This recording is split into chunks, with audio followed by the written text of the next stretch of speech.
4 o'clock, and I'll call the meeting to order. First item of business is adoption of the agenda. Do I have a mover? Councillor Mitchell. Moved by Councillor Mitchell, seconded by Councillor Finch, that the agenda be adopted and printed as circulated. Is there any discussion? All those in favor? Opposed? That is carried. Are there any declarations of pecuniary interest and the general nature thereof? Not seeing any. Minutes arising. Do I have a mover? Councillor Mitchell. Moved by Councillor Mitchell, seconded by Councillor Finch, that the minutes from the November 6, 2024 council meeting be adopted as printed and circulated. Is there any discussion? All those in favor? Opposed? That is carried.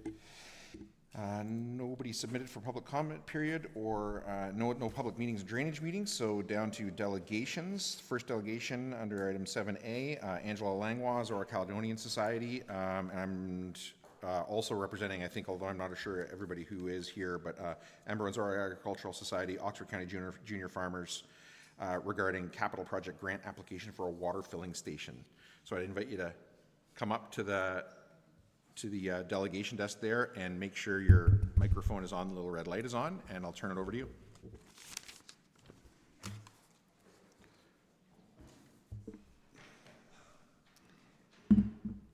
Okay.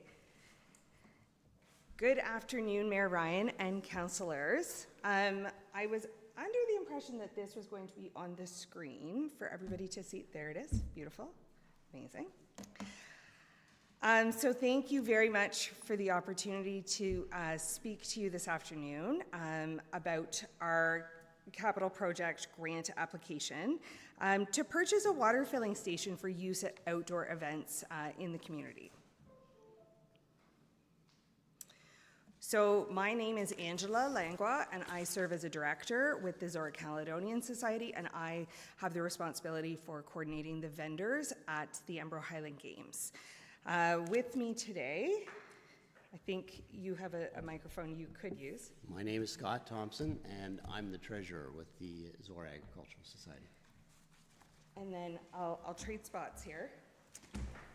And I'm Elizabeth Bruce. I'm the past president of Oxford County Junior Farmers and on the Embro Truck and Tractor Pull Committee. And last but not least,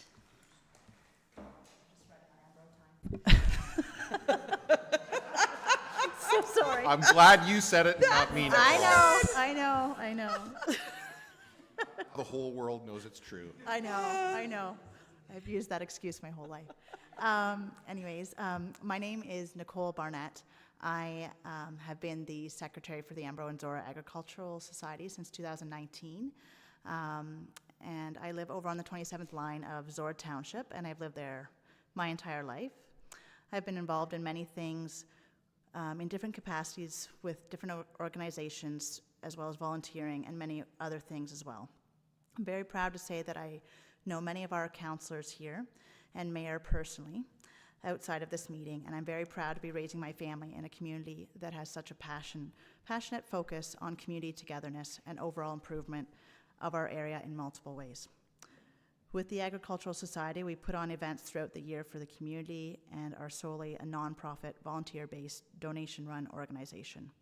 We put on events other than just the Embro Fair, such as community meals, comedy shows, school farm safety days, and other activities that bring our community together. We focus primarily on agricultural initiatives, environmental concerns, bringing the community together for the betterment of all of us. We try to donate towards other organizations within our community as much as possible, and I know I personally have been on the giving end, but also the receiving end of the support of our wonderful Zorra Township, and there really is no other place like it. It is our hope really to try to leave the community better than we first came upon it. Our organizations and our families here are building the legacy that will be built upon by future generations. We are all doing our part. When Angela asked me to work together to collaborate toward this grant with her, I absolutely did not hesitate, as I knew there was a need for this, especially considering the amount of environmental waste caused by multiple water bottles is so atrocious, and is something that will really bring the community together and benefit those in Zorra.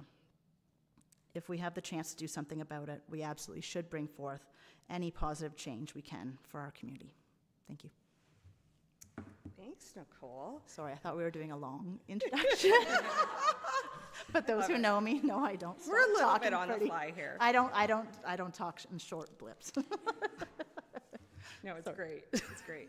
I started to coordinate the vendors for the Highland Games in 2022, and quickly realized that having access to water on the grounds at the Zorra Community Center was not something that was easily done, and that our vendors actually sold copious amounts of plastic water bottles, and that didn't sit well with me.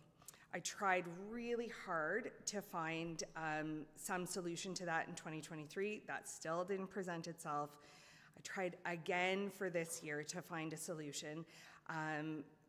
Contacted some really random organizations who work with other municipalities, still couldn't find a whole lot of anything. Finally went to Culligan, who they said sometimes they say yes to requests for community events like that. So I did arrange to get a water cooler with 10 jugs of water, only, by the say-so of the manager of the Woodstock location.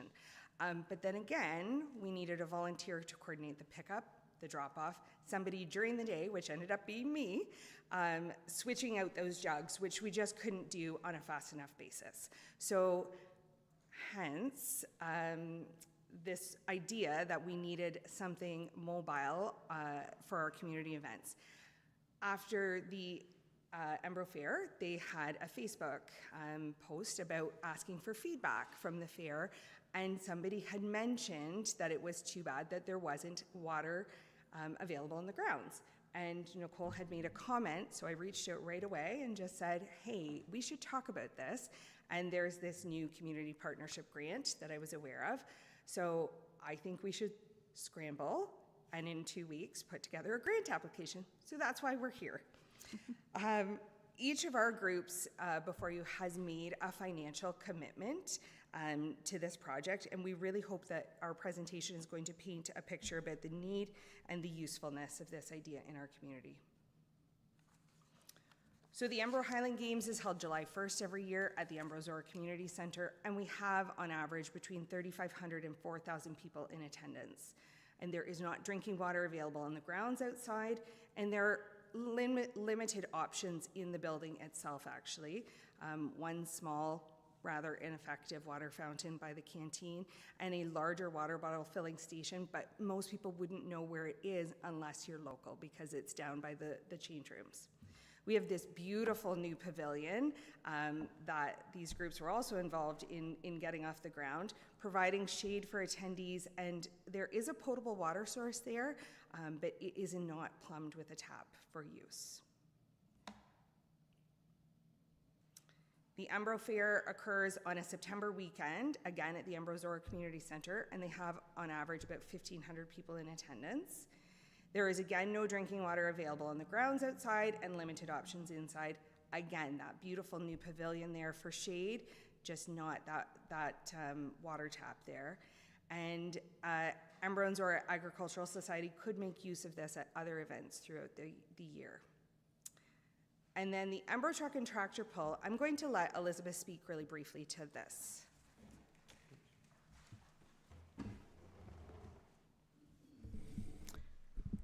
So the Embro Truck and Tractor Pull is held Civic Holiday Weekend just outside of Embro every year.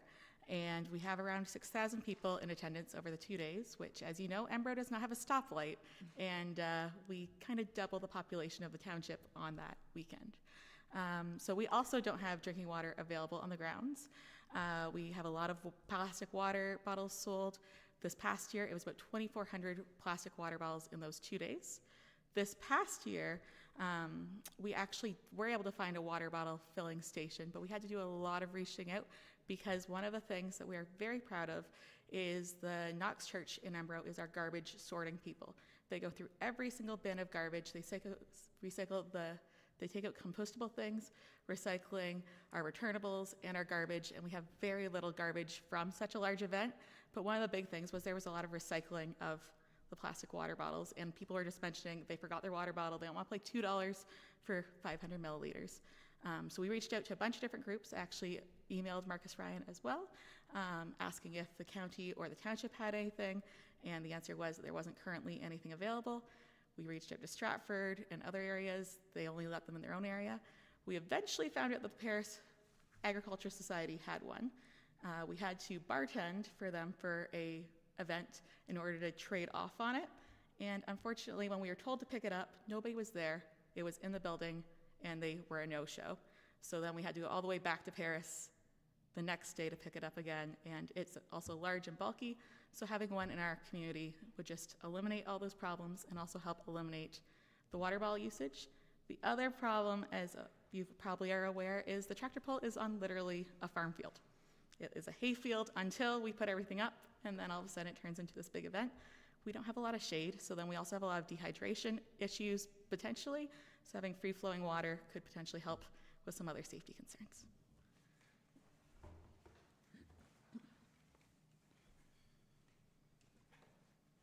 So just generally, water at our events, vendors sell, and I can't put a figure on this, massive amounts of plastic water bottles, and we are left with very large, very overflowing recycling bins for our volunteers to empty, and it is a full day affair to empty those on a regular basis.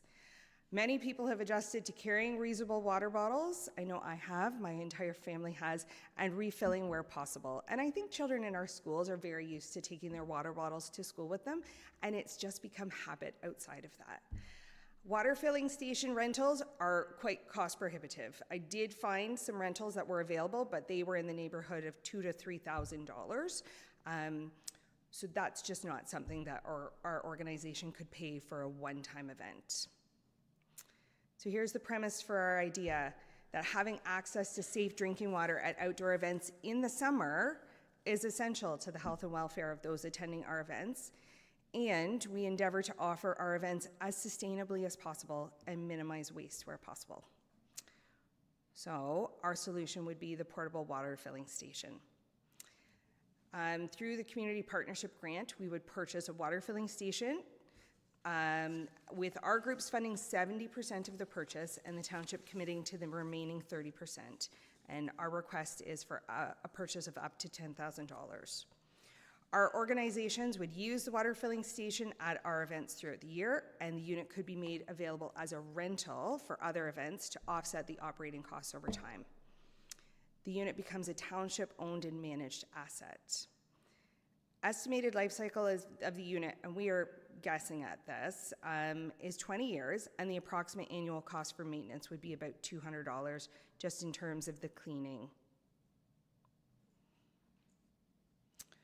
So what is a water filling station? So I want to quickly start with the picture on the left because that's where my brain went. I had seen these, but they are very large trailers really geared for very big music kind of festivals where they might get 40,000 people, not 4,000 people.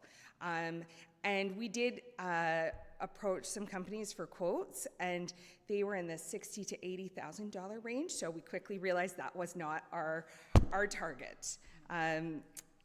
Then we have looked at smaller ones, like the image on the right, which just have a couple of water filling taps on them, and they're much more reasonable cost.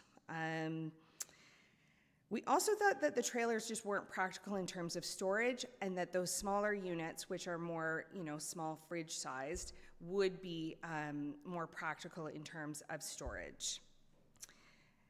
You need access to a potable water source, of course, and some of these units are either run by plugging in electrically, or some can be run completely mobile through the use of CO2 canisters. So obviously we're going towards that smaller unit just to make everything a bit more manageable. So why partner with us? Our organizations run events that enhance the vibrancy of life in Zorra Township.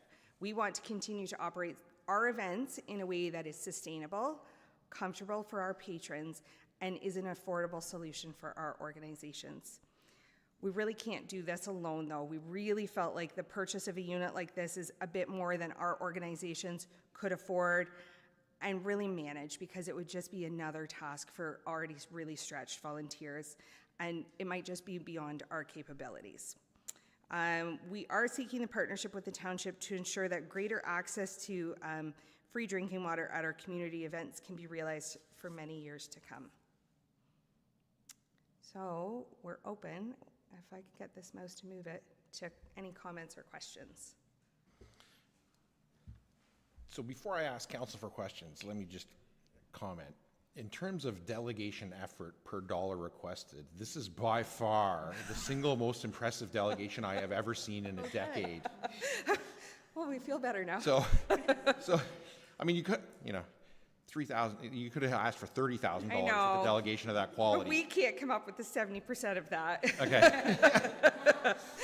I will turn it over to council to see if they have any questions for you. Thanks. Deputy Mayor? Yeah, that was an excellent delegation. And to be honest, when I was listening to that, I thought this is just as impressive as the delegations we used to get from the student populations at our 3 Zorra schools. It is as creative and problem solving as what we saw out of those students, which is a huge compliment because our students are just incredible. I'll save everything else I'm going to say for when we have a motion on the floor and keep this to sort of the questions. My questions are actually more for staff. The package here sort of outlines very clearly what it is that they're looking to do. Do you have a sense of, in terms of the maintenance and storage for this, are there any concerns about what we're able to provide in-house? Is there anything from this delegation in terms of the maintenance and storage that is flagged as a concern for staff? No, that's a good question and consideration. We met with the committee members prior to their application. I think that's a good step in the process of this entire capital project stream that we have, is to really talk with our groups and get a sense of what they're asking. So we did mull over a few of the options. The water wagon had me, aside from the financial, concerned about the storage space, but that more singular model is not a concern of ours as far as storage goes. And then as a related follow-up, in terms of, I know the delegates spoke to access for their groups that are funding a huge chunk of the money, but it being available for rent to other user groups in the municipality, which is actually probably the highlight of this for me, is it's not just a solution for your groups, but it's a township-wide solution. Are the delegates anticipating that there then would not be a rental fee for them, and how would staff manage? Has that conversation happened between the delegates and staff so that we ensure that there's clarity in terms of who would have what type of access at what cost or not? Yeah, I see this being very similar to the pavilion project, and are working with the groups on what a usage agreement looks like after that because of their involvement, but also our being cognizant of allowing community usage for it. So I think we'll all work together. I know when we had our field user group meeting last week, we mentioned that this delegation was coming, this project was coming forward, and other groups based out of Thamesford and within Embroth who aren't necessarily housed out of the community center were really interested in having access. So we'll strike upon something that's fair, and that will likely come to council. Mm-hmm. Any other questions for the delegation? Councillor Finch. I'm just wondering, with this smaller model, is it like a water bottle that you're filling inside of it, or is it a hose that connects? How No, is that? it's connecting directly to that potable water source. So at the pavilion, there is a water pipe there that we anticipate being able to connect directly to, and then it would just pump that water directly through it. Yeah. Councillor. So I would add, I'm definitely not an expert on these units. I'm learning, but not an expert. You partially answered my question, because when I looked at the picture, that quench bug, that's a lot more than $10,000. Yeah. The one on the right, is that, the smaller one, is that $10,000 for one unit, or would you be getting multiple units? Or is this just an example and there's other options that you're looking at? This is an example, and there are other options that we're looking at. It would be great if we could purchase multiple units. That smaller unit in particular, if we have it retrofit to add the electrical plug, because it would only come standard with the CO2 canisters, but with the retrofit, it's $7,000. So hopefully our costs are even less than that $10,000 ask. Okay. Yeah. And I don't know if you've sold the water in the water bottles before, but is there a way, is the intention that the water would be supplied free, or is there a way of monetizing it, or is that up to each group that uses it?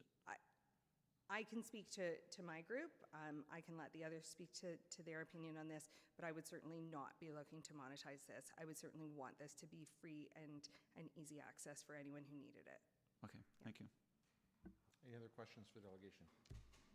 Is, for the tractor pull, is there a potable water supply there? Yes, so we've actually been, so we have it for our food booth and everything, and we also figured out how to make it work when we rented it this past year as well. Deputy Mayor. I could watch this back on YouTube because it was mentioned, but I don't want to add that to my to-do list. You had mentioned that at the tractor pull, there was a group that sorted through your garbage and diverted all the recycling and the compost. I didn't catch who you said that was. Can you It's Knox Church in Embro. Knox United. And they have a team, I think it's about 70 people. It's a lot of younger folks, but it's also members of their church. They do it every year. And all the compost goes to a local farm that has a biodigester. So like our French fries and that kind of stuff all gets composted. And we do actually have the stats because they're quite proud of like how much of each thing. So I'd be happy to pass that along because they are doing amazing things in our community. Mm-hmm. And they're kind of out of the zero waste idea was kind of how that also came to be. Any other questions for the delegation? Do I have a mover for anything? Councillor Mitchell. The wording's a little bit different than what's up on the screen, but it achieves the same thing. Moved by Councillor Mitchell, seconded by Councillor Finch. The council approves the application by the Zorra Caledonian Society for Community Partnership Program Capital Project Grant for the purchase of a water refill station, and that 30% of the projected cost of $10,000 to a maximum of $3,000 be included in the 2025 capital budget. So just before I ask if you want to speak to that, does staff have that wording of that motion? No. Okay. Okay. And you said moved by yourself and seconded by Councillor Finch? Yep. Do you wish to speak to that motion? The reason I added that motion, or that part about the maximums, that's part of our policy to put a cap on it, the 30% and the cap on it. So that's just staying with the policy that's been developed.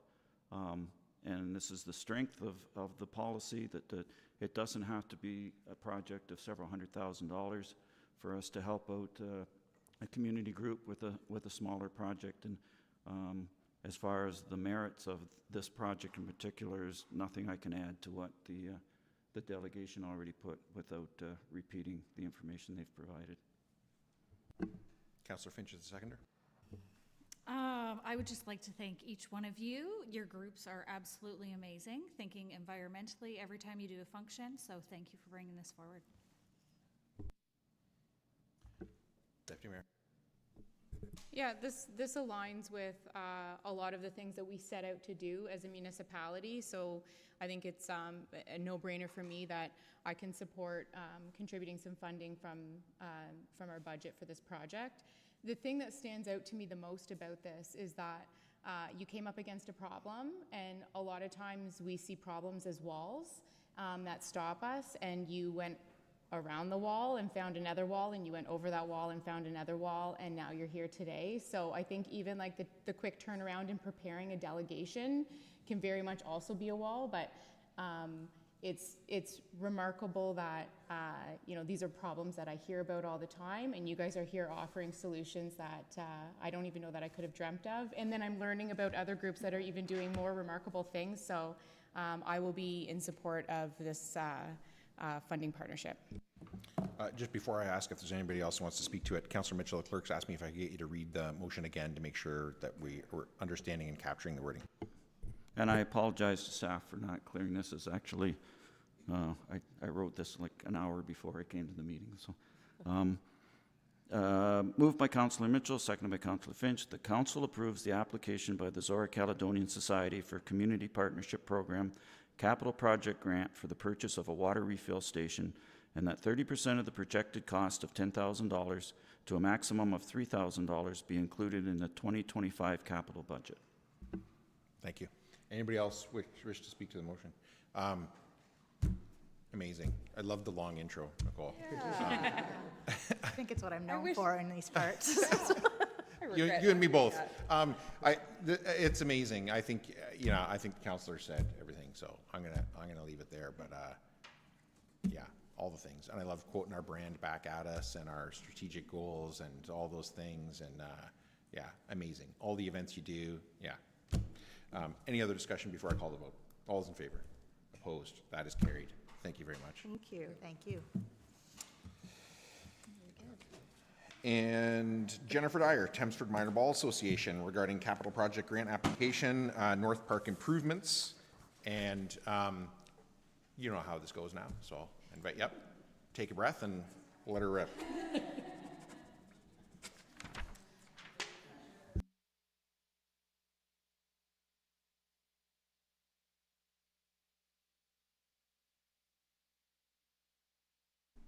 Well, that's super hard to follow. Good job, guys. First of all, I just want to thank you for the opportunity and for the township seeing the need for this grant for small, nonprofit organizations within the community. I've been with Thamesford Minor Ball for, I don't know, since my son was a little guy in T-ball, and this grant would have been amazing for the batting cage that we put at South Park that we financed all on our own. It took several years for us to do that. And with the township's help of coordinating getting it here and unloading it from the truck and providing that is amazing. And I don't know if everybody's driven by, but it's used all the time. And there's no restrictions on it.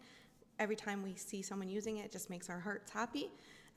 We take the net down every year and we put it back up in the spring, and then we store it in the South Park.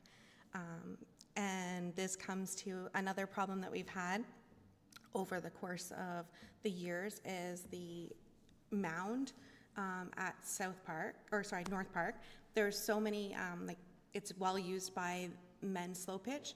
And I don't know if anybody knows, but with baseball, there should be a mound, and over the years it gets kicked down by the softball players because it is super dangerous, because my husband is a pitcher, and I know that when that ball hits and it bounces up, it goes wherever. So as Thamesford Minor Ball has grown over the years, we now have, for the first time in several years, a U15 team that's going to be this year in ball. And it requires a mound. They start pitching from the mound, so they're no longer just in the past we've gotten away with how low ours is, but it also holds back the option of other organizations renting our diamond for tournaments for revenue income for Thamesford Minor, or for Zorra Township to rent out to other local leagues to run tournaments by not having the proper legal size OBA mound. So our idea, and for safety of the men's slow pitch, so that they continue to use the diamond and we can use it for what we need, is they have these portable mounds. So basically it's a mound that's manufactured. It's got spikes in the bottom so that it will hold into the dirt. It's a legal run and rise type of thing that's needed.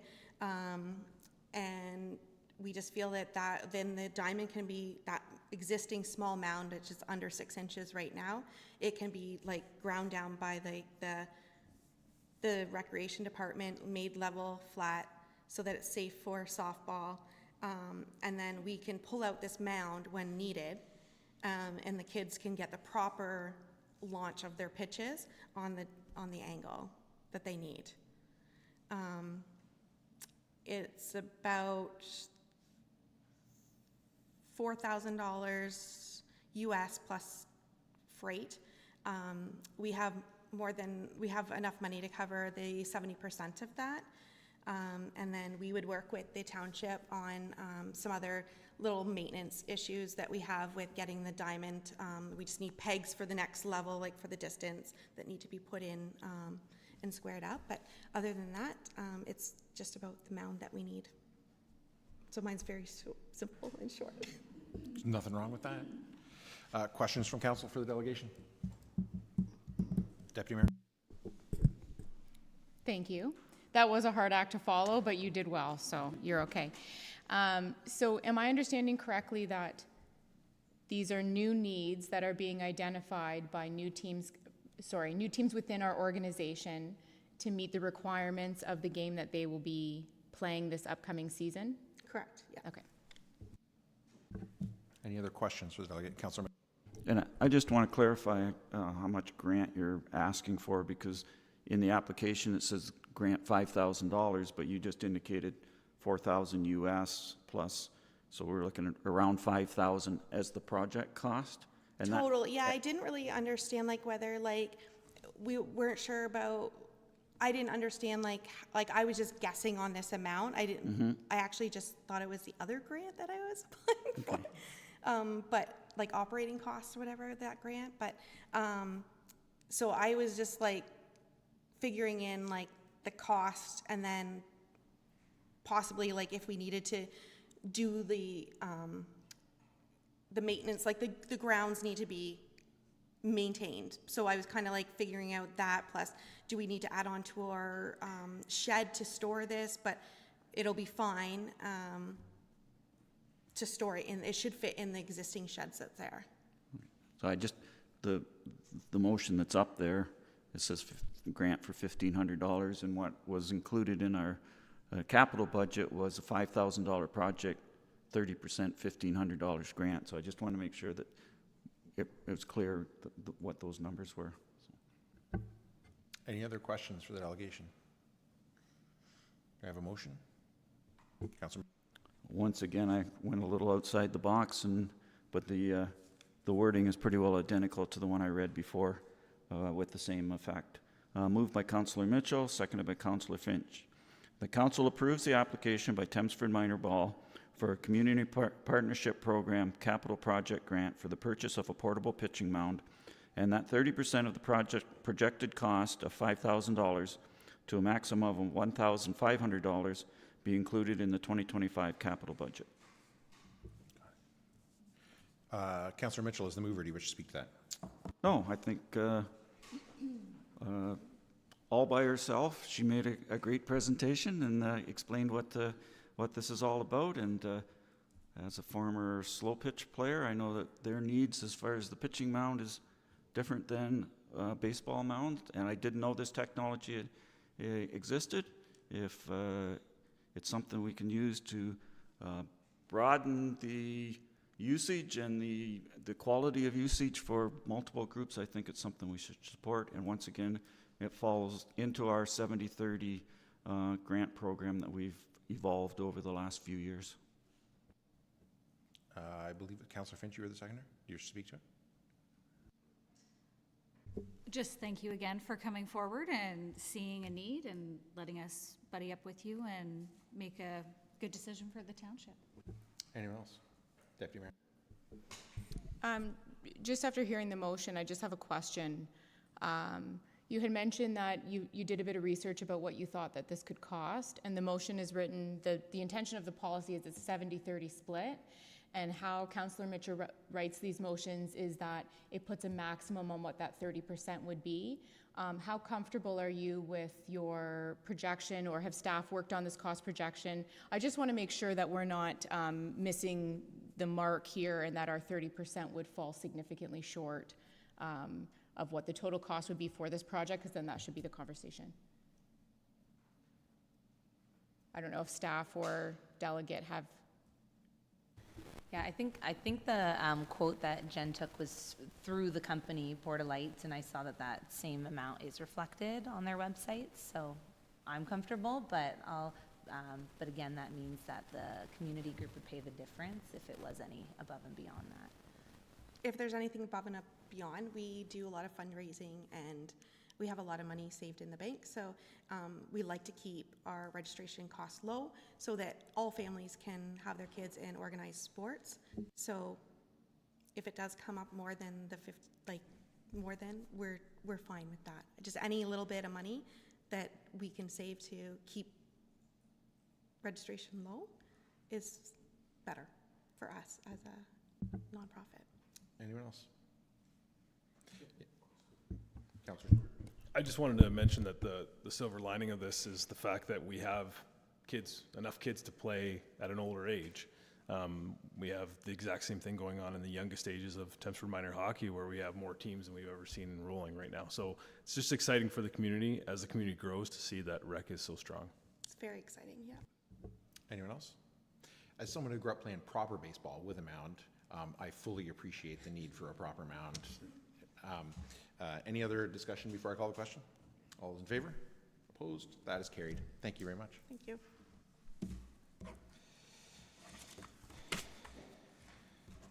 And item 8.1, Roads Division.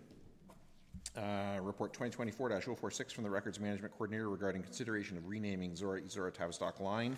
And I guess, I didn't know. So Records Management Coordinator Teeple, is there anything you would like to highlight for council before I ask them for questions? No, thank you. Questions on the report? Not seeing any. Do I have a mover? Deputy Mayor. Moved by myself, seconded by Councillor Stewart, that council direct staff to proceed with steps necessary to change the name of Zorra/East-Zorra Tavistock line to 47th line. Is there any discussion? All those in favor? Opposed? That is carried. Thank you. And 9.3, Financial Services, Report 2024-140 from the Director of Finance regarding the 2025 draft budget. And just before I turn it over to CAO Larder, just want to remind council, so staff are going to go through this and, give us the highlights they want to give us. Our job now is to decide what we want to do with it. So obviously that means questions we have of understanding, but it also means, any potential changes you want to make to it, any decisions with respect to adopting it. So I would just encourage you as you listen to think about, what is it we actually want to do with this thing that's in front of us. We do tentatively have a special budget meeting still scheduled. So just be thinking about those things and have your questions inform you so that we're ready to make the decisions we need to make. And I'll turn it over to the CAO. Good afternoon. You have the report before you, so I'm going to put up a presentation and I'll highlight some of the items throughout the budget that staff feel that needs to be highlighted for council. And I'll just go through those points, and then if you have any questions, staff are available to answer those questions for you, okay? So this is our operating budget that we have before you that we're going to go into detail. I'm not going to go into detail in the capital budget because we did that last council, and there was no changes at that budget meeting at that time. So currently the operating budget's standing at a tax levy of $8,438,910, and this represents 3.4% of an increase over the previous year's operating budget. Our capital budget, as we had demonstrated last council meeting, was $3,759,136 at 1.57%.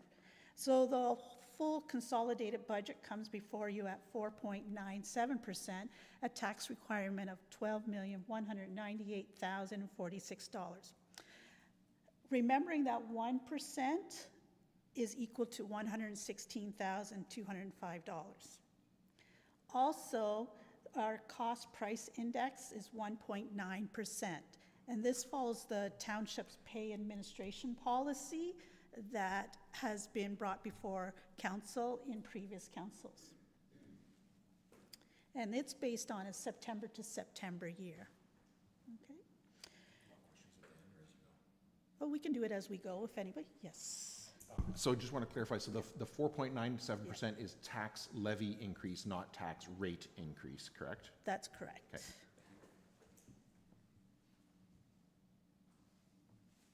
Okay, the next screen is based on our full-time and part-time that we would be looking at for 2025. So what we're looking for is one full-time position, which would be in the finance department, and that's to segregate the duties, and it was outlined in the report that I provided, okay? On the part-time side, we're looking at an additional student in the Public Works Department so that we'd have 2 students working as a buddy system, okay? And that would help alleviate any of the full-time staff needing to be out there when 2 students can do some of the other issues, and we can have the full-time out on the major projects again, okay? And then also within this budget is something new, and that's the cemetery. So this is the Ingersoll Rural Cemetery, where staff would be looking after this, our staff would be looking after staff there to maintain and operate that cemetery. So we're looking at 3 seasonal, anywhere from April to October, November, depending on the weather and how long that burials will go to, okay? And understanding that this will be a split with Ingersoll based on this agreement that's with Ingersoll right now, okay? And then also, we're looking at fire service. Oh, yes. You have a I was question? just wondering, with the cemetery, are we gonna be using the staff that they had used then, or you're looking at new staff for this position? We would be approaching the staff, current staff that's right there now, and see if they would like to join us. And then the final one is fire services. So what we're looking at is just bringing forward a volunteer firefighter to help out with fire prevention. So we have a fire prevention officer currently that's shared within the area municipalities, but at times the re-inspection needs to be done in a timely fashion, like the next day. And the fire prevention officer may not be available to do that. So this would help remove that service from the fire chief's plate and provide it to someone else to do it so that he can work on other strategies. Okay, is there any other questions on this screen? Okay. So as we had reported with our tax impacts, is that we do not have the full assessment roll for 2025 yet, so that will impact how our tax rate is going to be established for 2025. Also, the tax ratios will come, that is being developed by, or carried from Oxford County, the upper tier. They will set those tax ratios, and that is used also in our tax rates, as we have discussed in the previous council with a report that had demonstrated. Okay. But right now, based on this budget, we're looking at an average home that's $281,000 to see an increase of $88.80, and that's for the year. And this doesn't take into account any growth. Okay. Oh, yes. Just to clarify, and I'm pretty sure I know, but mostly for if anyone's watching at home, the average residential home valued at 281, is that market value or MPAC assessed value? That's impact assessed value. Okay, and our MPAC assessed values are still holding at whatever date in ancient history they were last assessed? We haven't had any updates on that, correct? That's correct. It's Okay. still at 2016. Okay, so if I see that and I think my house is probably 700,000, oh no, what will my taxes be? It actually is assessed at probably, yeah, okay. Correct. Okay. So we'll, some of the highlights for within the budget. So we're looking at, we receive a grant from the Ontario Municipal Partners Fund, and we actually are receiving an increase for 2025 from $847,700 to $1,200,000. Included in here is our CPI increase, and the wages will also reflect any increases through the levels of the grid, and also if there's any increases of the position going up on the grid. Okay. And as we talked before, we're requesting one full-time position within finance. Also within this budget, under the general governments, is the impact of the maintenance costs for the new facility. So we're looking at, we estimated hydro usage. We've got some cleaning services in the building, the window cleaning, pest control, HVAC, maintenance. We're looking at an additional, adding a shed to the back to be able to house our lawnmower here on site, acoustic panels, and some film on the windows right here within the council chambers. Okay.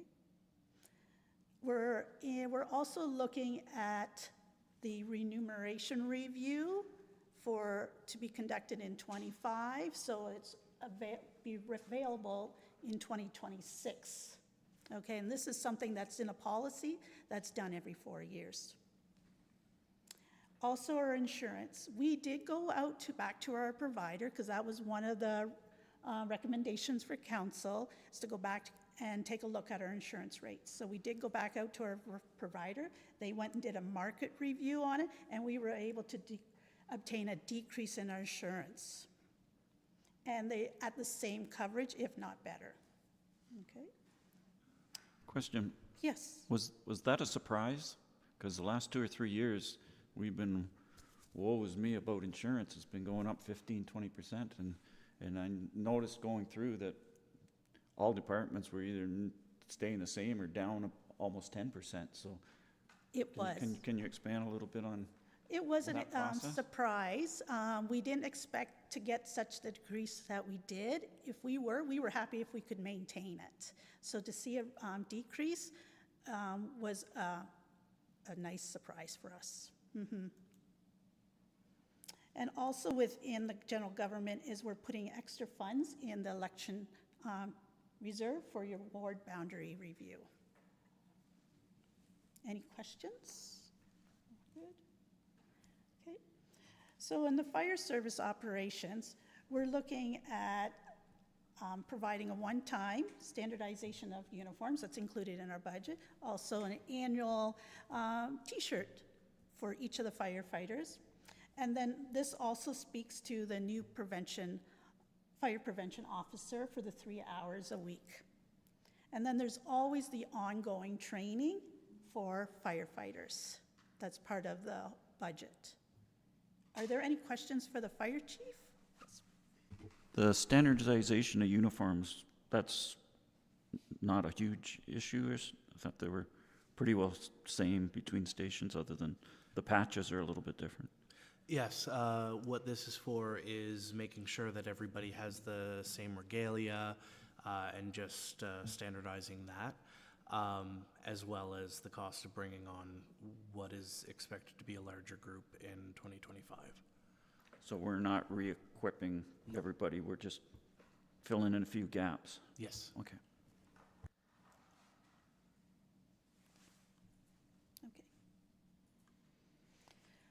As you will have seen in the budget, there is a large increase in OPP services. So we're seeing an increase of $235,687 over 2024. Of that, $82,302 is from the previous year, 2023, when they did their year-end reconciliation. And so we had not paid enough for all the services that were completed in 2023. The previous year it was $10,500 for 2022. So quite a significant jump over to 2023.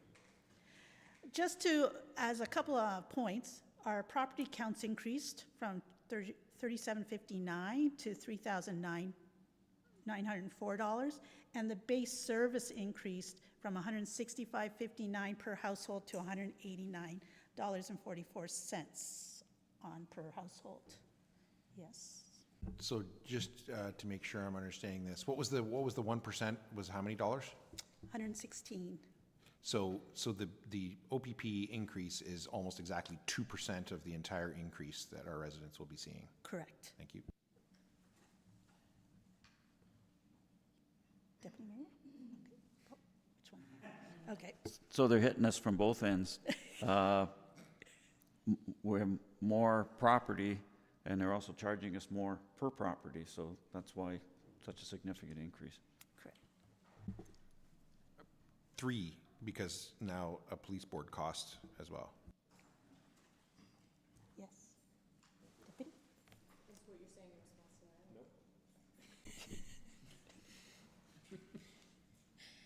Okay, so we have a agreement with OPP for service delivery, and that agreement, when we need more service, we get more service, and then we pay for it. So that 82,000 adjustment is because the service we required as a community was higher than what was projected in the original. Okay, so part of our agreement, there's metrics around the base service calculated by our property count. So part of the increase is because we're growing as a community, but the other piece is that our base service cost has increased as well. Mm-hmm. Do we have any indication from OPP what the justification is around why the base, like I can understand the property count changing, but why the base service costs have increased? Is there anything that they give us in relation to that, or is that just on the bill? We can, I mean, this is a question that we can also take forward to OPP if that's not something that was provided to you. I'd have to go and look in the documentation again that was supplied, because I know there was a number of items in there. They provide the number of calls, so there'd be a little bit of, and I can't remember the detail in which I can get that information for you. Yes. So is this calculated on the service that they provided this year? And we're paying, and we're getting the bill to go in the next budget? Or it's different than, say, when we hire somebody to pave a road or something, we're projecting out. Is this a bill that we got for services we've already got, or how does that? Kim, do you want to speak? So I can clarify that. So essentially what they do is for 2025's budget, they're estimating what they anticipate not only our base service will be, but our calls for service, so our service experience. What the OPP does is they reconcile 2 years back. So in 2025, we're being billed for the reconciliation from what they estimated in 2023 to the actual service that they provided in 2023. So there's a 2-year delay. So it's the 2025 budget is based on their projections for 2025, but we've also got that kind of 2-year reconciliation for past years where they essentially didn't budget enough for the service level that was delivered. That's good to clarify that, how that calculation comes up and why, because I think the last couple of years we haven't seen much of a change in policing costs, and it's appreciate the explanation of how they calculate our bill. And that's correct. And this also doesn't speak to the service levels based on overtime. That's another cost, and the accessibility component, and their actual locations and the maintenance on those locations. So that's another service level, again at another level, which I haven't put in here either, and that was another increase. So there's a number of factors that go into this. Mm-hmm. Mm-hmm. So in the mayor's analysis of 2% of the overall increase here, so 0.75, let's say 0.75% of that is to make up for something 2 years old. And you guys indicated it was 10,000 the year prior, 82,000. Like how much confidence going back maybe more years than that do we know whether next year we're going to be paying, 2% of our increase or 3% of our increase just for a miscalculation or misprojection? Is there any other historical data just to give us a sense? We do not know year to year because it's also based on the number of calls, and we don't know how, and it all depends on that year and if we require more services than what was originally budgeted for. Mm-hmm.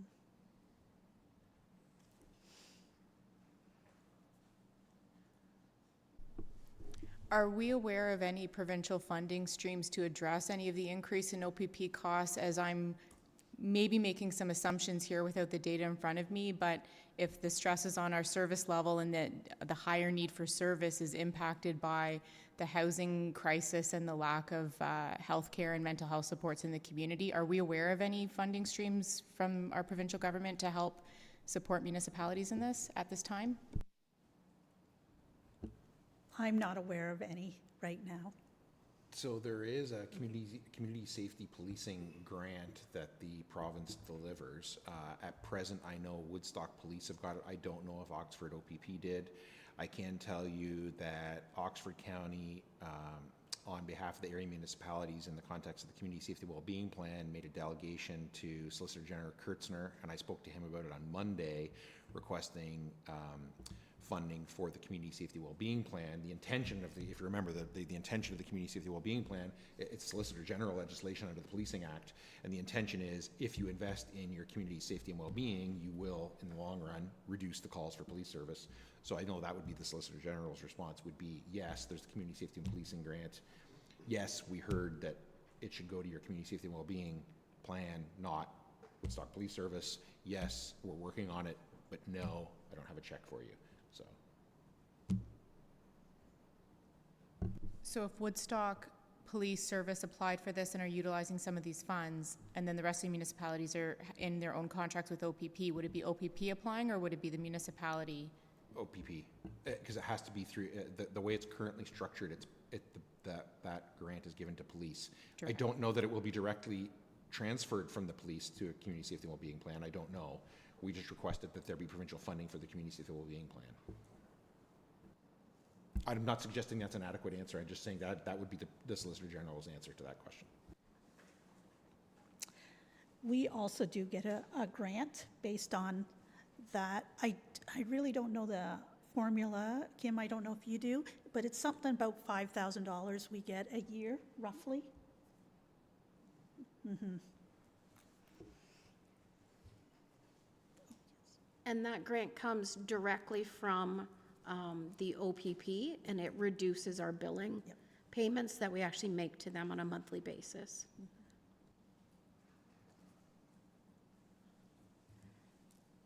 Okay, we'll continue on. Oops. Recreation. Recreation is seeing, we've increased the revenue in recreation based on the fee, not free revenue, sorry, it should be fee. Our biggest impact is on our utilities for the TDRC and Ambro Community Center, and that's based on the 2024 actuals. So 2024 budget seen, it was behind in their budgeting of their utilities. This brings it into line. So we found that recreation, park and recreation, the operations, we concentrated the budget on their operations this year to get it more in line to where it should be.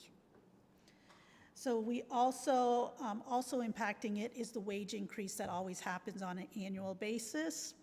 And so because we have a number of part-time students, attendants, and camp and pool, that tends to be a bigger hit. Also, the community center in Ambro is looking to update the countertop for $5,000. We're looking to clean the arena boards at both facilities for approximately $3,000. And there's significant repairs needed for the Ford tractor, which we're budgeting about $10,000. Yes. Sorry, I should have asked this before. How old is that Ford tractor? I think it's in about the 80s. So, I mean, I'm not looking to buy a new one, but I mean, are we like $10,000? Are we like, how are we managing that asset, I guess is my question. So, like a new tractor would be close to 30. It's still a good tractor for the use it gets. It's, I think if we put $10,000, it will easily last us another 15 years.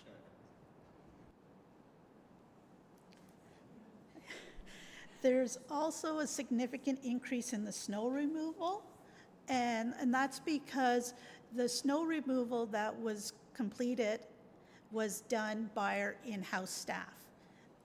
Now this is being contracted out, and so And if Steve wants to speak a little bit more on that, do you have anything else to add, Steve? No, I think you pretty much covered it. Yeah, Public Works, when they were housed in Embro on Commissioner Street, would take care of the snow removal. Historically took care of the snow removal on the arena. Since we've moved to the new ZMF location, that's no longer feasible, doesn't work for us, so. Yes. That's one of the questions I had sent, because I noticed that you not only, we'd budgeted last 2 years $2,000, we're budgeting $25,000, but we also spent almost $15,000 this past year, and it really only snowed 1 week. So is there other ways that, like, if we get a snowy winter, 25,000 might cover? Is there other options to look at that are less expensive than, that seems like a lot of money. Perhaps Sophia can speak more to that, but we did re-tender this year for snow removal. We had one bidder, and it was the same company that did it, so. One bidder kind of cuts down the competition on, It does. your options of what you can go. Yeah. Yes. Does the snow removal, because I know like we barely had any snow, but we did have some thaw and freeze. Does that also include, like, are they showing up to also do sanding or salting or sort of just the general maintenance of the winter on the parking lot? Yes, and that end of things, they probably provide a better service than Public Works did, especially on weekends, because we're always staffing people at the shop. So on weekends, there's still people patrolling and checking for those conditions. So, and as part of the contract? That's As part of the contract. part of the contract. We're not doing that. No. Okay.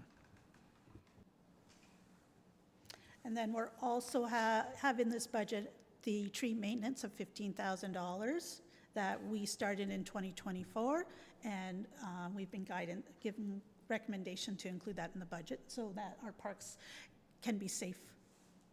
Okay. Public Works. So Public Works is, they're not seeing an increase in staff. Instead, what it is that our full-time staff was hired in 2024, but at a half a year rate. This year it'll be at the full 100%. Okay? And then we also have the students, 2 students that we'll have also as part of the budget. The fuel, we're seeing actually a decrease in the fuel prices as they stabilize. And then our safety devices, so there's a slight increase due to the provincial mandate on retroreflectivity. And this requires an actual machine to use, correct, Steve? That's correct. It's actually a third-party service that we have to hire out now for doing that. And equipment maintenance, is there anything you want to highlight on your equipment maintenance? No, seeing a little slight lowered amount for the maintenance. We don't require the tires for the road graders. Those are the biggest expense every year for maintenance. We have a company come in twice a year and do an assessment on all our equipment tires and give us, it's kind of like a replacement value to them. So it gives us a good estimate of how much longer we can get out of them. It's kind of like a roads need study for tires. I have a question for Steve. The safety devices.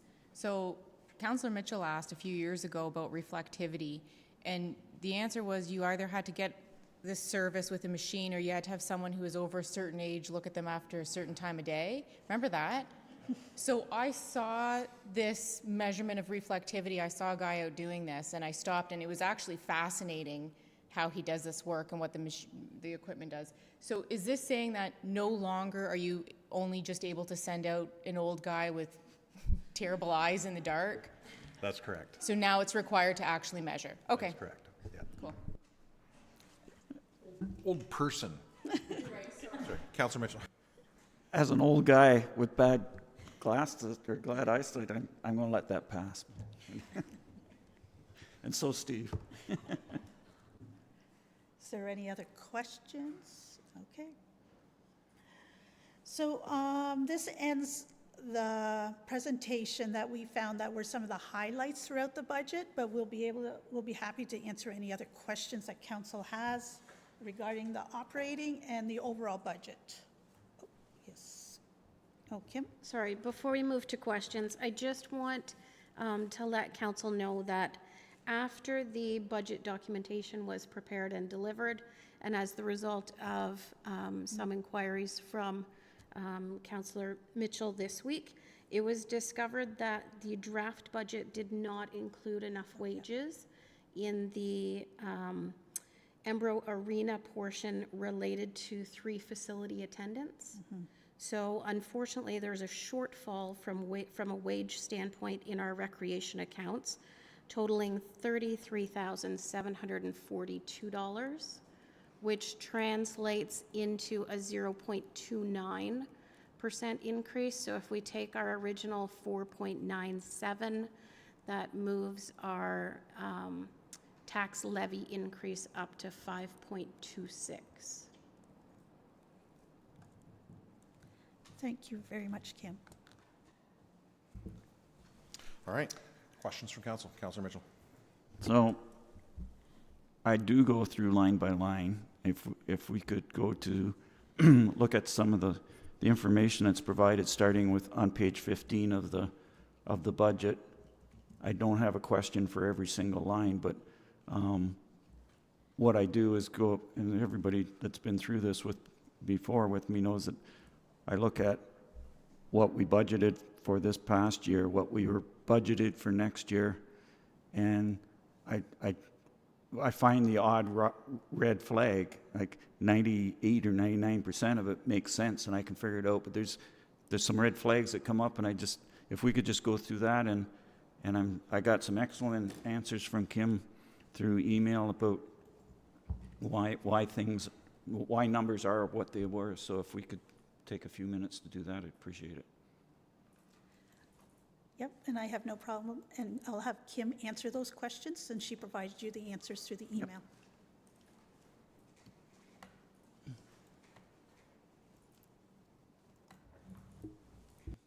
So I'm not sure if you want to Well, ask if we could bring those documents up on the screen, starting with page 15 of the budget, and I made a note of what page and what line each one, so everybody knows where we're talking. And I got excellent answers. I just want those answers shared with everybody. Can you just ask the question, and then we can all get on the same page? So, page 15, line 100-4312, which is general government. Why is operating equipment and supplies increasing from $7,500 to $22,500?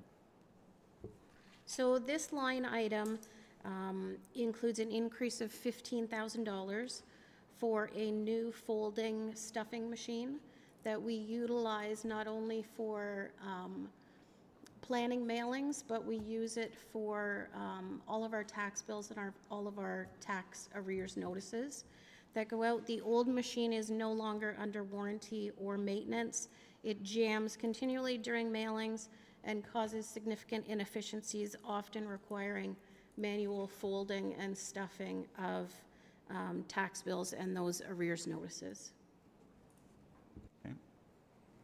Also on page 15, line 100-4369, why did we spend $27,887 for other expenses, and there's nothing budgeted for that for the coming year? So the 2024 actuals relate to additional costs for this new administrative building. These were costs that weren't necessarily budgeted as operating costs. They were included by our former CIO in his report on the overall cost of the new building, but the amounts themselves individually were not large enough to consider to be capital in nature, so they fall out within that actual operating line within our kind of comparative budget. So basically there were one-time operating expenses associated with the new building, and that's why there's nothing budgeted going Correct. forward. Okay. Just before we go on, Sophia has to leave at 5:30. So I'm wondering if we can go to any recreation-specific questions for yourself, Councillor Mitchell, but for anybody else, and then she can get out of here. Recreation, okay. Page 24 of the budget, lines 240, 4131 to 4135. Under general recreation, there's less why is there less budgeted for benefits when regular wages are increasing by 13,000? Because all the other departments where wages go up, benefits also went up, but this didn't. So Councillor Mitchell's questions in regards to recreation, because it's not necessarily just this line that there were questions raised. Yeah. We went through and did an analysis and actually summed up the total wages and benefits that are included in the budget for all recreation lines, and did our comparison. That's where it triggered that we were short on those 3 facility attendants at the arena in Embro. And we discovered that the total, I've got the total somewhere in here, the total 2024 budget for recreation wages and benefits was $1,014,183. It increased by approximately $56,000 in 2025. So the total 2025 budgeted wages and benefits for recreation totals $1,070,228. Those increases from an overall standpoint can be attributed to an increase in minimum wage that occurred in October of 2024. We've got our 1.9% CPI increase across the board. We have step movement for full-time staff within those levels of our pay grid. We experienced increases for some of the benefits. And then we've also seen an uptake in the participation of our part-time recreation staff participating in OMERS. Back in 2023, OMERS actually opened up participation and made it eligible for all part-time staff. Prior to that, part-time staff were restricted. They had to work a certain number of hours within a 2-year period in order to be eligible to participate in the pension program. So we are seeing an uptake in participation in that pension program that is impacting our budget this year as well. And my last question on recreation is has to do with page 37, lines 390-4301 and 4302, but also further on the report. That one's on the Thamesford, the TDRC, but it also applies to further on about the Embro Community Center. And there's, why are there such significant increases in heat and hydro of over 50% for both of those facilities? Yep, I'm happy to answer that one. In the area of utilities at both of our arenas, they were, I would say, significantly underfunded in this year's budget. So our process for calculating the 2025 budget needs were to look at the 2024 actuals and take into account 2023 winter that we haven't had yet to get a truer picture of our utility costs for the upcoming year. So it's just an adjustment of budgeting, has nothing to do with hydro rates or that never goes down for sure. No. but just looking at our invoicing over the course of a 12-year period to get a better projection. Okay, because when something goes up 50%, that's a red flag to me. Yeah. Yep. It Okay, should thank be. you. Yeah, thank you. Okay, that's all I had for recreation. Anybody else have anything on recreation? Let's say you can't ask a recreation question later, but got anything else on it? All right. Just before you go to your next question, anybody else have another question before? Keep going. Okay, page 17, line 120-4101, fire services. How can fire administration regular wages decrease by $40,000 from what was actually spent year to date this year? That's a significant difference.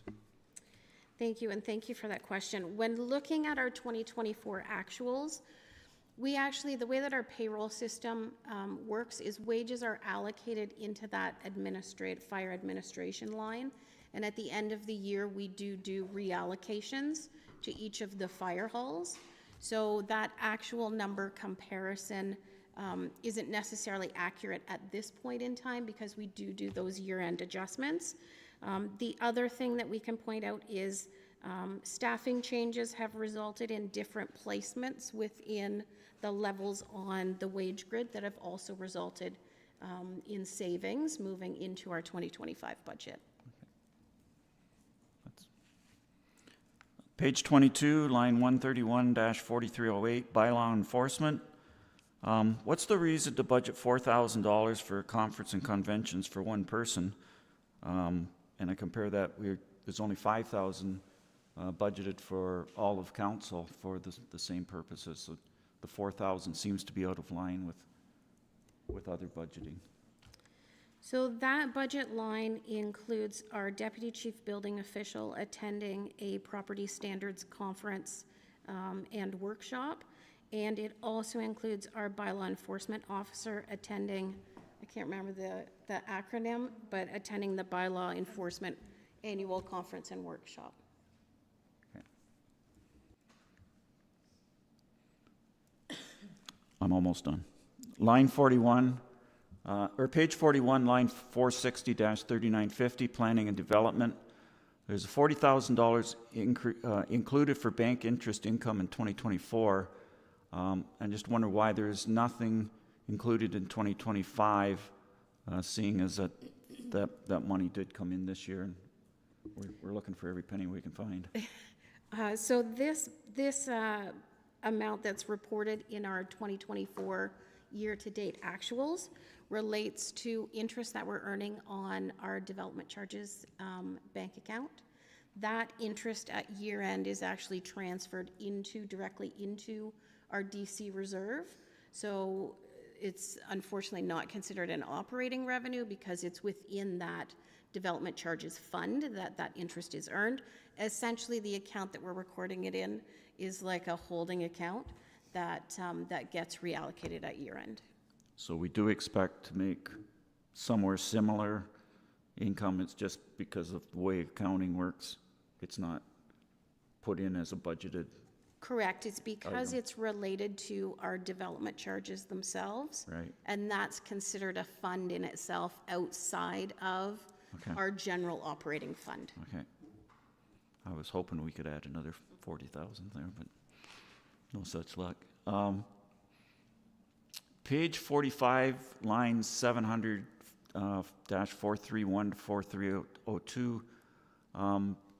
In public works, specifically the ZMF, there's a combined $46,500 for heat and hydro.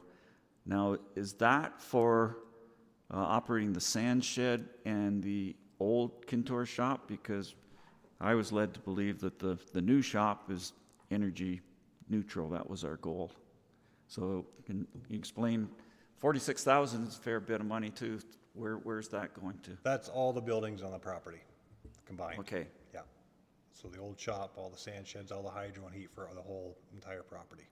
And is it broken down into the three different buildings, or the reason I asked the question, Steve, is when we decided how much solar panels to put on, one of the questions was how much solar panels do we need? Yeah.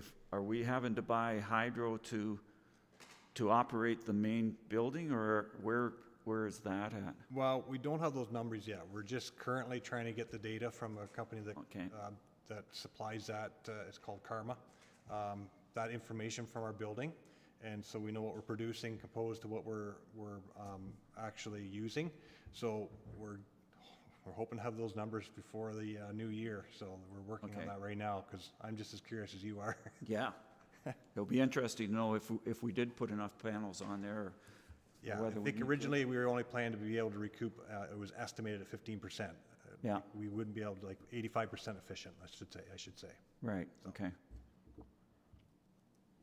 And my last one or two questions are all about page 47 to page 62, and even I didn't read every line of that, where it's all broken down each piece of equipment and each job, well, specifically the questions about the equipment, it's all broken down labor to assigned to each one. Is that just for maintenance, or is that for operations, or is that combined everything that goes into that piece of equipment? So when you see the specific line for that piece of equipment, those costs are for maintenance on that machine only. So any kind of upkeep, any kind of repairs, pre-trip inspections, all that time goes towards that piece of equipment for those purposes. So if we're actually using that piece of equipment, for an example, a grader for grading, we code that as loose top maintenance, and that piece of equipment would be, the hours that piece of equipment was used for loose top maintenance is recorded separately, and so is labor. Okay, so to follow up to that, and we talked about this before the meeting, Steve, was this is the first time that information's been included going into a budget that came to us, but you told me that you've had this information for a number of years, so just, can you expand how you use all this information? So, well, asset management comes in handy for asset management. It's huge. I use it for estimates for doing future capital projects. So I know what the labor costs are going to be, and I know what equipment costs are going to be for depending on the hours we use them. We use them for requests from council, such as the comparison costs for maintaining gravel versus paved roads. All those equipment hours, man hours, everything is recorded, so we can go back and collect that data to know exactly how much time and money we're spending on maintenance on gravel roads and paved roads, because it's all separated that way. That's labor costs and equipment costs are separated. Okay, thanks, Steve. That's the last of my questions. I just want to thank Kim and the rest of staff for going through. Like I say, when I go through those numbers, there's nothing really to argue with. I'm confident that staff are providing us with the best available numbers they can come up with, and in some cases it would be nice if the numbers were lower, but that's the way the world works. And so appreciate the answers that have been provided, not only to me but to anybody else that may have gone that's a little bit anal and goes through the budget to the same extent that council does.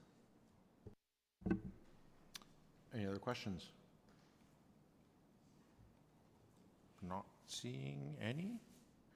Is there a mover? Or let me ask you this. Do you want to take 5 minutes to consider what you might move? Sure. 5 minutes? Yeah, okay. 5 minutes.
And we're back from break. And do I have a mover for the budget, Deputy Mayor Grigg? Moved by myself, seconded by Councillor Stewart, that council adopt the 2025 budget and that council direct staff to bring the 2025 budget bylaw to the December 18th council meeting. Just a question before we go ahead. Should that be adopt the 2025 budget as amended?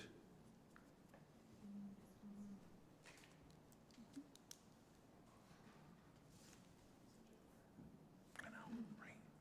That'd be my fourth career. Can I get you to just read that again? Yes. Mayor Grigg? Happy to. Moved by myself, seconded by Councillor Stewart, that council adopt the 2025 budget as amended and that council direct staff to bring the 2025 budget bylaw to the December 18th council meeting. Deputy Mayor Grigg is the mover. Do you wish to speak to that? Yes, first I'd like to thank all staff for their work in preparing this budget. After going through the asset management process and all the funding gaps that were identified last year, we had some really challenging decisions to make and in identifying and closing some of the funding gaps that we had looked at last year.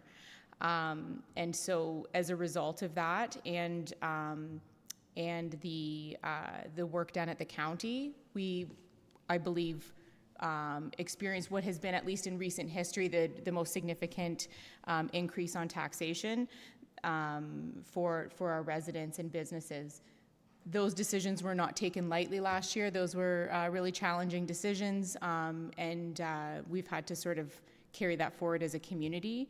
So what I was really hoping heading into this year was something that was going to be a little bit more digestible, because everything has been so expensive for us, not just in our property taxes, but in every other aspect of life.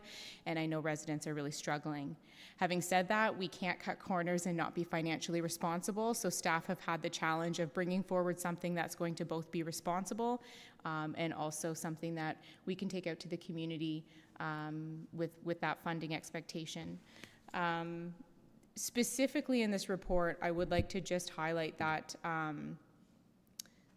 the report is so well written in highlighting those areas of change for us to consider. And the contextual information that was provided with those highlighted changes were incredibly helpful for myself in preparing for these discussions today. Having some of that data alongside those areas of topic where we are seeing those changes, the staffing levels, the comparatives right in there, it has really focused us for a very productive, I think, consideration of this budget. And really what we do with this municipal work is set a service level and then provide the funding to accomplish that. So I just want to thank staff for how they framed this budget in focusing our attention on what those service level impacts would be, and then letting us decide if those are service level changes that we would like to support or not. I'm in full support of these recommendations and will be voting in favor of this budget today. Councillor Stewart, I believe you're the seconder. Do you wish to speak to it? Yeah, a lot of the same comments as Deputy Mayor. Thanks to staff for making it clear. I know this is third year in for looking at budgets, and it was tough the first year just because it was new. The format is excellent. The reporting, as the Deputy Mayor said, is excellent, and it outlines exactly what you need to review and focus in on. And if the detail, if you want to look at the detail is all there as well. So super easy to read, full support of this. Anyone else? Councillor Mitchell.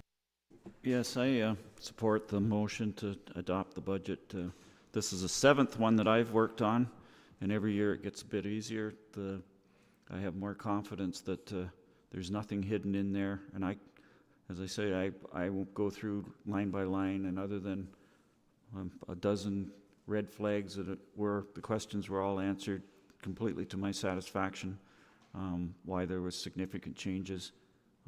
I've no qualms that this is not a responsible budget. It would be nicer if the increase was a little bit less, but the increase is a lot less than it was last year. Hopefully, once the numbers are all sorted out and we factor in the increased number of residences in the township, that that number that was quoted as to the average increase will be a bit lower, but I think considering it's budgeting is kind of like an iceberg thing. We see the top of a little bit in the final results, and the staff spends months and months sorting it all out and give us that information and giving us good answers. So it's always a challenging time. This year, just because of the excellence of the work done by our staff, it was less challenging for myself anyway. So I will be supporting the motion that we pass the budget and move on to other things. Anyone else? Councillor Finch? Again, I'd like to thank staff for working with me going through this budget. I really appreciate you breaking down things for me, and every year it gets a little bit easier. For me, I like the low increase. Everybody likes a low tax increase. But for me, I think I was the one-off in the horseshoe here, where looking at the 4.97, I was kind of going a different direction, looking at maybe bringing that increase up, just looking at our asset management, but we'll look at that further down the line. It's my 11th Zorra budget. I think this is a responsible budget. I think it makes clear, as other councillors have said, that the detail is there, the reasoning behind the increase is there. I don't wish the number was lower, because if I wish the number was lower, I would introduce a change to lower it, and I'm not introducing a change to lower it, which means I'm happy with the, what our residents are going to get for the now 5.26% increase. I think they're going to get value for it, so I think that's why every member of council has said they're going to support doing it. I frequently say to residents, I think municipal government doesn't talk enough about the value of service that we provide. And if we said to our residents, do you want to give Ford $70,000? They would say no. But if you said to them, how about if they give you a new pickup? And they say, well, I'd love a new pickup, right? So I think we need to talk more about that value. And I think in this case, we need to talk to them about what are they going to get for 5.26% more, which, by the way, will we get that number? I know the number was approximate for the 4.97 of $88.80. But could we get a revised for the so I think we need to talk to them about what they're going to get for that extra, whatever it'll be, $90-something in value, because I think there's value there, and if there wasn't value there, we wouldn't be voting for it. So I think this is a responsible budget. I think also, if you look at the 1.9% CPI, that's not really reflective of the goods and services that municipalities actually buy. The actual CPI that municipalities experience is usually significantly higher than the average CPI. So I think combined the actual inflation that we see as a municipality and with the enhanced services and the FTEs that we've added in finance, I think the 5.26% is a fully justified number, and that's why every member of council has said, we're going to vote in favor of this, and I'm happy to say I will be as well. Anybody else before I call the question? All those in favor? Opposed? That is carried. And do we have a mover for that? Deputy Mayor Gray. Moved by myself, seconded by Councillor Stewart, that the November 27th special budget council meeting be cancelled and that council direct staff to provide notice of such cancellation. Is there any discussion? All those in favor? Opposed? That is carried.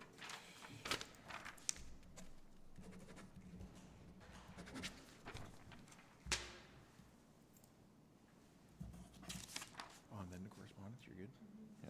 Yeah. Correspondence requiring direction. Do I have a mover for 10A and or B? Deputy Mayor Grigg. So I have a motion in front of me, but this is for the delegation request for ROMA. So I was hoping that perhaps we could have a bit of discussion so that I have a motion that's basically fill in the blanks. So without reading the motion, can I say what I would like to see on this? Let's say attempt to word it as a question, and we'll go from there. But I mean, I think we're all in a pretty good mood having passed budget, so I'm not gonna bang this. So let her rip. Ask a question of who? Put it in a question. Would council? Okay, so I'm going to read the motion and then we can, through discussion, amend it. Okay. Moved by myself, seconded by Councillor Stewart, that staff complete the ROMA delegation request form requesting a meeting with 1, Ministry of Education regarding co-build in Thamesford. Co-build with TVDSB and Oxford County in Thamesford.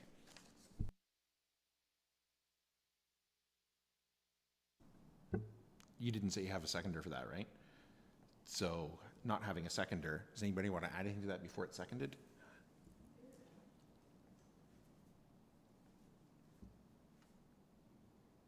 Do you have a seconder for that now? Okay. So I believe that it's moved by Greg, seconded by Stewart, that staff complete the ROMA delegation request form requesting a meeting with Ministry of Education regarding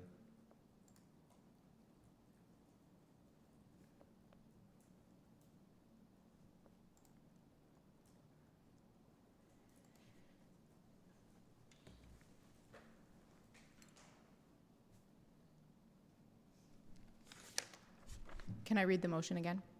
Moved by myself, seconded by Councillor Stewart, that staff complete the ROMA delegation request form requesting a meeting with the Ministry of Education regarding co-build with TVDSB and Oxford County in Thamesford.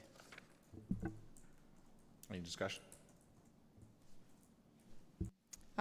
As this application is sitting before the ministry and decisions are yet to be made, we know that there's a good likelihood of an announcement mid-spring. So I think if we can continue having these conversations and get in front of the ministry, that would be a great opportunity. Outside of that, I was not seeing any other ministry that I think we have that I would like to be making a delegation with at this point, but I would be open to consideration from other councillors. Anyone else? One question I have, I guess I think, is the potential of Ministry of Environment, Conservation and Parks or Ministry of Natural Resources with respect to aggregate, but as Zorra's representative on the TAPMO executive, would you be comfortable with whatever actions TAPMO is taking currently on that? Yeah. Anyone else? All those in favor? Opposed? That is carried. And do I have a mover for anything to do with 10B? Councillor Finch. Moved by Councillor Finch, seconded by Councillor Mitchell, that item 10B be received and filed for information purposes only. Is there any discussion? All those in favor? Opposed? That is carried. And boards and committees, 11A. Is there any questions and or do I have a mover? Councillor Finch.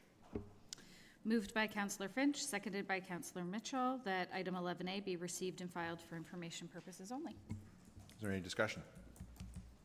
All those in favor? Opposed? That is carried. Bylaws. Do I have a mover? Councillor Finch. Moved by Councillor Finch, seconded by Councillor Mitchell, that bylaw 5824 and 5924 be taken as read a first and second and third time and finally passed, and therefore that the mayor and clerk are hereby authorized to sign the same and affix the corporate seal thereto. Is there any discussion? I have a question about bylaw 58-24 to appoint marriage officiants. Do we know anything about this Don McLeod?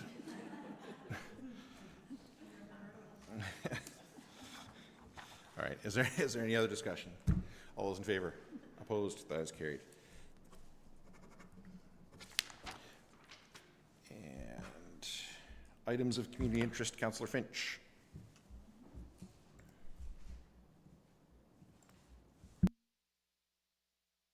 Where are we? So November 30th, the St. Andrew's Night Banquet is at the Embro Arena at 6 p.m. Doors open. Sorry, did you say November 30th? Yeah. At what time? Is that not right? Isn't the Santa Claus parade that? Yeah, well, I was just going to go there. Oh, sorry. November 30th, 6:30, the Embro and Zorra Agricultural Society presents the Santa Claus Parade, and join them afterwards at the Knox United Church for a meet and greet with Santa, bake sale, and vote your favorite float. So the parade this year is going to start at the Embro Public Works facility and come back to Knox United versus the other way that they typically go. The former Embro Public Works Facility. Yeah, former public, yeah. Westminster United Church is putting on the production The Nonsense Christmas Musical, happening November 22nd, 23rd, 29th, and 30th. Yeah, I think that's about it. Anyone else? Holiday train comes through Chelmsford on Sunday, I think it is this Sunday. And Santa Claus parade you had. What time did you say St. Andrew's banquet was? 6 p.m. Yeah. Okay. All right. Which way are you going? Good call. Okay. Anything else on items of community interest, Deputy Mayor? I have Rural Oxford Economic Development Corporation meeting next Friday. Anybody have anything else? I do have just some kind of fun information. So the Home Hardware in Ingersoll is putting on a Santa challenge, and the Village of Embro is jumping in on that challenge. So if you're driving through and see a ton of blow-up Santas, it's because we're joining the 130 at this point. So we're joining that challenge. So Aisha, you remind me there too. This has happened a couple of times lately where I've had people approach me, adults approach me, who referenced to me this is an item of community interest, so it's not off topic. I was in the Home Hardware in Ingersoll, and I went in to get a part to fix my mailbox, and the young man who I asked for help said to me, he asked, I was ordering a part, so he asked for my name, and I said, Marcus, and he goes, Ryan, right? You're the mayor of Zorra? And I was like, yeah, how do you know? And he says, I'm Miles. I went to, you came to our school once for Municipal Government Week. So in case we ever think that investing in those things, doesn't really matter or whatever, like that, and then Nathan Bean, who made that fantastic delegation to Oxford County Council earlier in the year, these things are coming around now, right? They were in grade 5, and now they're coming around, and they're in their community, and they're out there, and they're engaged, and they remember this stuff. So anyway, item of community interest. Anything else before we go on? So motion to go into closed. Councillor Finch. Moved by Councillor Finch, seconded by Councillor Mitchell, that council move into closed meeting session at 5:46 p.m. pursuant to section 2392B, personal matters about an identifiable individual, including municipal or local board employees. Is there any discussion? All those in favor? Opposed? That is carried. We're going in there.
Do I have a mover for the confirmatory bylaw?